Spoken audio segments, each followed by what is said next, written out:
controversial raise. Your decision and your comments. The decision and your comments. We'll also see you on the CW because you are talking about jobs and the economy.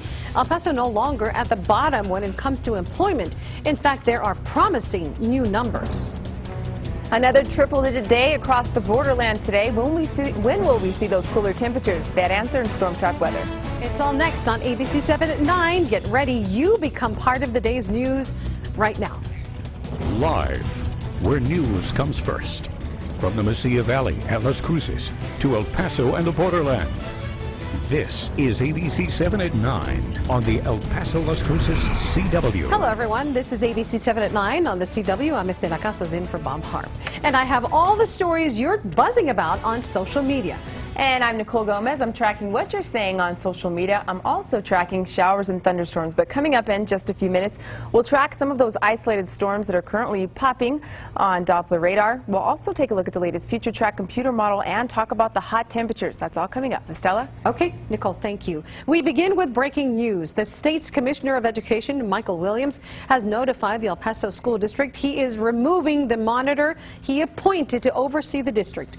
Remember, Williams first appointed a conservator, then removed the conservator and named a monitor in a lesser role.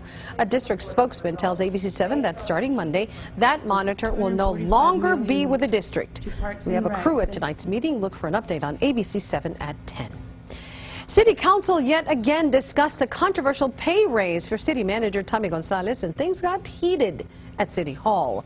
Earlier this month, City Council voted to increase Gonzalez's base salary from about $250,000 to $300,000. City Rep Larry Romero voted for the raise and argued Gonzalez has saved the city $11 million, is solving big problems, and is getting the city praise from credit agencies. He pointed out Gonzalez could break his contract if he was given a better offer. But after the loud criticism from the public, one city rep is regretting her decision. It was a mistake for which I solely take responsibility for. The process and the manner in which it was done raised legitimate frustrations by the public. Understand my reason for doing this was to keep a good man here. Ordaz voted to repeal the raise, but she only had the support of Lily Limon and Carl Robinson. The rest voted to keep the raise in place. Because the measure was phrased as a repeal and it did not pass, today's decision cannot be overturned by a mayoral vote. This story always leaves you with plenty to say. On Facebook, Edna writes, "Come voting time, none of them are getting my vote." But Angel agrees with the pay raise, saying, "Get over it. We'll never recruit or attract great talent with a mediocre pay grade for such a position. How can El Paso be great when we tear down those trying to make it great?" Monica comments, if the city manager was a man of integrity, he would decline a raise himself. And lastly, Maggie says, why is this a surprise to anyone? This way they can say they voted. Did anyone really think this was going to go any other way? And we still want to know what you think. We've created an online poll at KVIA.com. Do you think City Council handled the issue of city managers' 20% raise correctly? You have three options. 1, the first time it awarded raise with a little discussion, but he earned it.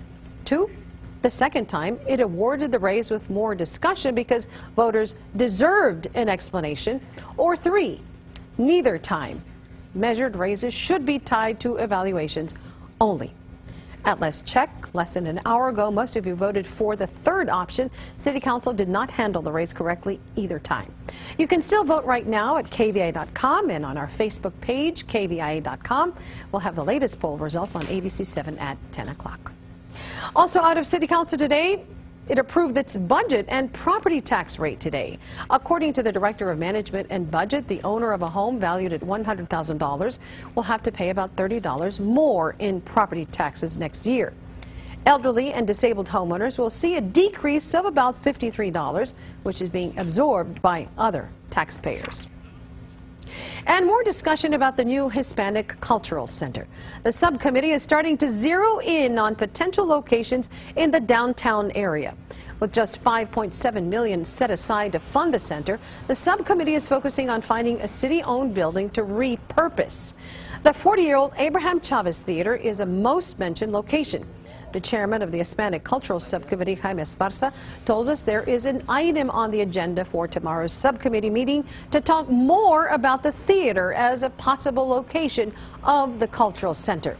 While funding can be maximized using a city-owned building, Esparza indicated there are still many questions that need to be answered about the Cesar Chavez Theater. How about the Abraham Chavez Theater? How is it utilized now? Is it available? It's an old building. It's a little tired. Is the money available that the city has right now, $5.7 million? If the property was turned over to the cultural center or dedicated to the cultural center, is the 5.7 sufficient to really to dress it up? Abraham Chavez Theater. The subcommittee has until the end of the year to answer questions like the center's name, the location, the size, budget, and funding opportunities. Esparza told us they expect to have all of that by next month.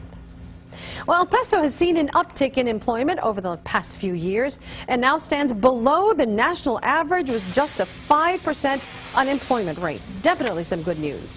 Business leaders say it's no surprise that El Paso is beating the national unemployment rate.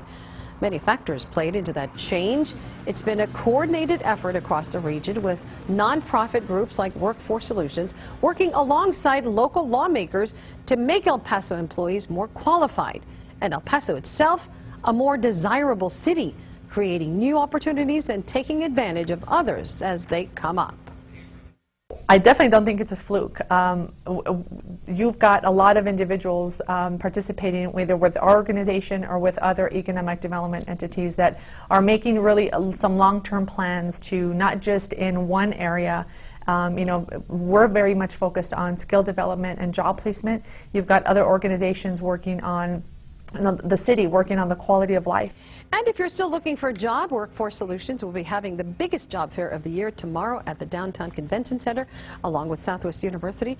For more information on the job fair, visit our website, KVIA.com. StormTrack Weather now. Nicole Gomez has your first forecast. It's pretty pleasant out there, Nicole. It is nice out there, but we still have some storms developing on radar.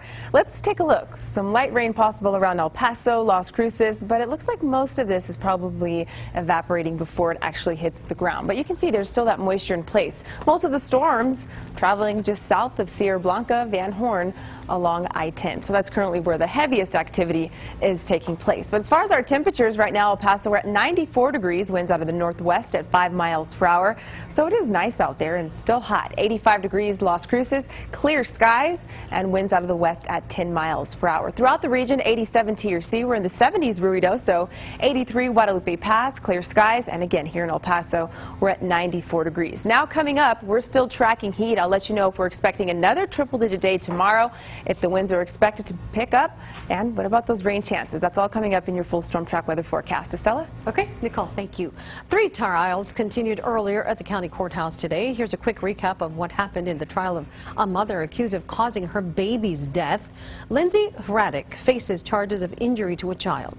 Police say that she and 27-year-old Bobby Soto were high on cocaine and failed to check on their baby boy. Today, a medical examiner took the stand and testified the 2-month-old died from hanging upside down and suffocating. The doctor pointed out the baby's head and face were purple, saying, quote, "He died from being upside down, twisted to the right."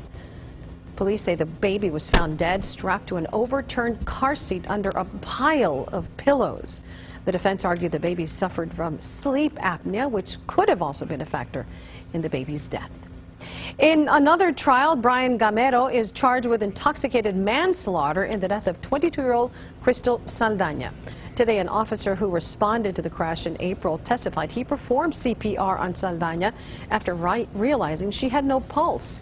The officer said she died at the scene. A special traffic investigator also took the stand today. Sergeant David Perea talked about the tire marks and car damage he saw at the scene. Perea said Gamero was likely speeding when he slammed into Saldana's car. Perea said Gamero clipped Saldana's Mazda in the corner, pushing it into oncoming traffic. Officer Perea also testified that he could not tell the jury if the truck or Mazda were also speeding. And jury selection is still underway in the trial of Desiree Scaff that's about to get underway. She was arrested in July of 2013 after she allegedly crashed in the back of another car, killing 25-year-old Janet Valderrama.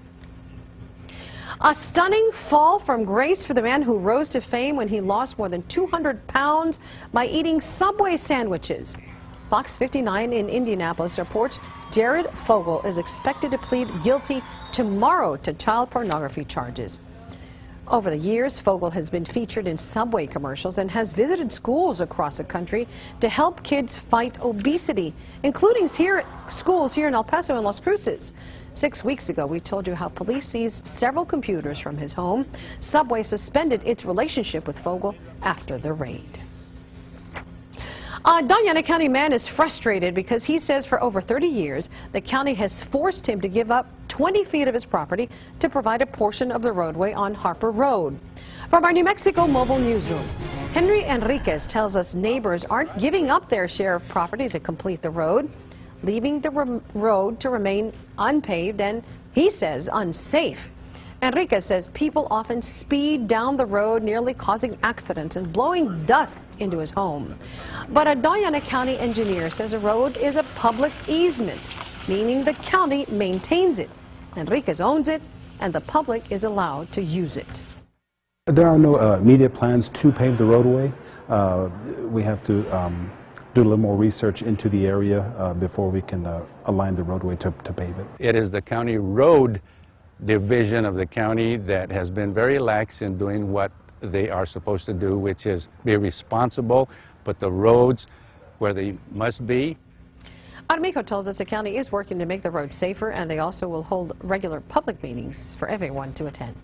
And speaking of roads, let's take a look at traffic courtesy of the ABC-7 Traffic cameras. This is I-10 Airway. As you can see, traffic is flowing smoothly. It looks beautiful out there. And connect with us by using the name CU on the CW on the big 3 social media apps. You can also join the discussions at the KVIA.com Facebook page or ABC-7 Breaking on Twitter. Still to come, hundreds of thousands of Americans will soon be getting letters from the IRS telling them their account may have been hacked. Plus, straight out of pumpkin? That was Eric's reaction when he learned about some changes over at Starbucks. We'll tell you what they are.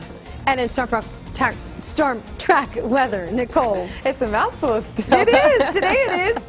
Well, we've got light rainfall popping up on Doppler radar. Will you see rain tonight? I'll have that answer in StormTrack Weather.